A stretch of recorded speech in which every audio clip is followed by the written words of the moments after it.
Shri Gurubhyo Namaha children, I welcome you all to our online teaching academy Ekalaiva. Today for our English class, we are going to do the concluding part of our lesson, The Apple Tree Complex by Giovannino Gureschi. Just a recap of the previous part for you all children. We read in the previous part that the author and his family have shifted from Milan, a city, to a small village, a countryside, and the family is slowly adapting to the new life. The Duchess, his daughter, receives a parcel one day, and it was a scrapbook from her old school and old friends. When she read the scrapbook, she broke down into tears. She became very upset because she was missing her old life. She was accustomed to living a very sophisticated and posh life. Here, the life was very quiet and simple, which she was not able to accept. And she reveals all her feelings to her father. Let's see what decision the father is going to take for her daughter.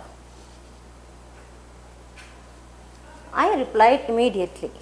Now, we read in the previous part that the girl is crying very badly, saying that she has lost all her happiness.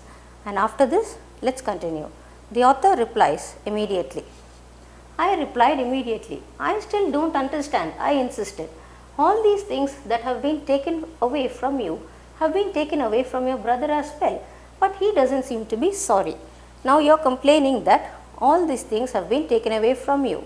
The life which you were leading also, your brother was also leading the same life, but he doesn't seem to complain. So what? She replied. He is a man. As long as he gets all he wants to eat and drink, he doesn't care where he is. The Duchess replies. Now he is a man. As long as he gets whatever he wants to eat and drink, he can be happy anywhere.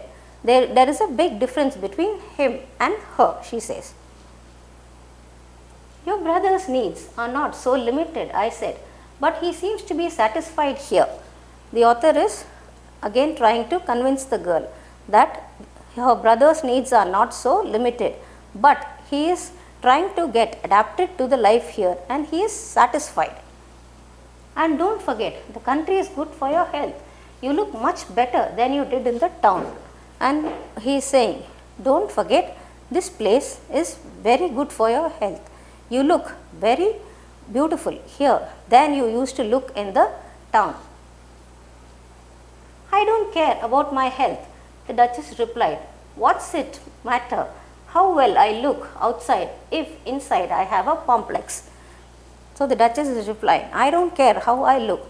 How does it matter how I look outside when inside I have a complex? She is pronouncing it as complex. It is actually complex because she is a small girl, so she is pronouncing the word wrongly. The author is correcting her. A complex you mean, he said. A complex you mean, the author is asking her. All right, a complex, what your wife gets when she feels all alone. The Duchess is replying, yes, a complex which his wife will get when she is staying alone. Listen, in this quiet, peaceful country village, violets grow on the river banks and there are green trees and fresh, clean air. The author is trying to convince the girl by telling her what are the wonderful things which she can enjoy in this village side. He is saying that there are beautiful violets growing and green trees and you get fresh air over here. The air over here is very clean and you can enjoy yourself here also. You can enjoy the nature around here. Open skies and bird songs. What more do you want? You don't get these in the city. Now you have open free skies and you cannot enjoy all this in the city. What more do you want to be happy? The author is asking.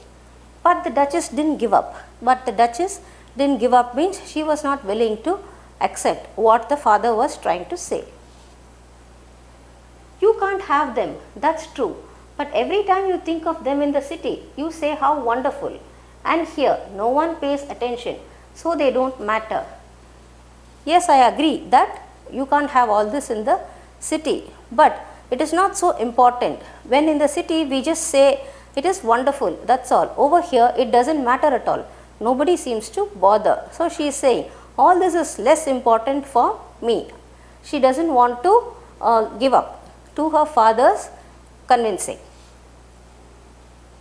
I decided it was time to settle things once and for all. Now the author is decided that the girl has made up her mind and she is not going to understand what he is trying to say. So he wants to settle things, means he wants to sort out the issue. I gather your life here is unbearable. So he is saying, I gather, I understand that your life here is unbearable. Unbearable means very difficult.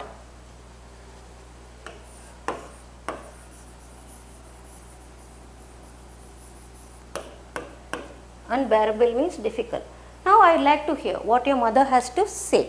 Now the author wants to hear the opinion of Margareta, his wife also. Margareta was turning the pages of the magazine. Are you talking to me? So she is asking the author that whether he was asking her. Yes, I would like to know what do you think of this life? Does it suit you? The author is asking her opinion. Do you like this life? Do you like to stay in this place? I don't have any opinion, it's your decision. And Margareta is saying that she is happy anyway. She doesn't have a decision, it is your decision. She is leaving it to the decision of the author. Very well, I get it, I said. Tomorrow the two of you can go back to Milan while I stay here. So the decision, the author has made his final decision. He says tomorrow Margareta and the Duchess can go back to Milan and he will stay here alone. This is the decision what the author is making. Tomorrow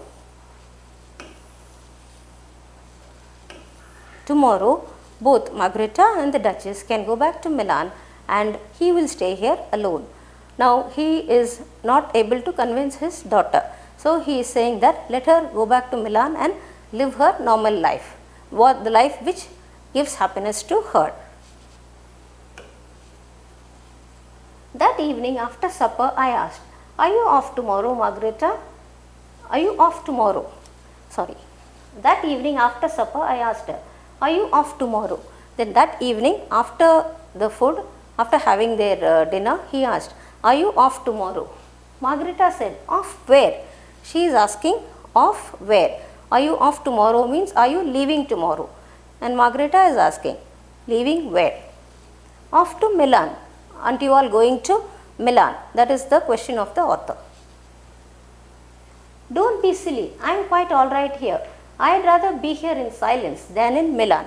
Margareta replies that she prefers to be here in this quiet, beautiful place than staying in the noisy city of Milan. Me too, said the Duchess. Now there is a sudden change in the behavior of the Duchess. She doesn't want to also leave. She says, me too, because now she feels bad that she has to separate from her father and from her family. If she has to go to Milan, she has to go with her mother and stay, and her father will not be with her. Now her family will be split. She doesn't want that. So she says, me too. She is willing to accept and live in this place for the sake of living with her whole family together. I turn to Albertino. What about you? The father is asking Albertino, what about you? I am not suffering, he answered calmly. Albertino said that he has no issues in this place and he is very happy. Now the Duchess has changed her mind because she doesn't want her family to split. She wants to live together with her family, whether it is in the city or whether it is in a small village. She thinks that living with her family gives more happiness than the posh and sophisticated life which the city gives. This is the end of our lesson. Thank you very much, children. To receive our online lessons, please press the subscribe button and you will receive the latest updates. Thank you very much.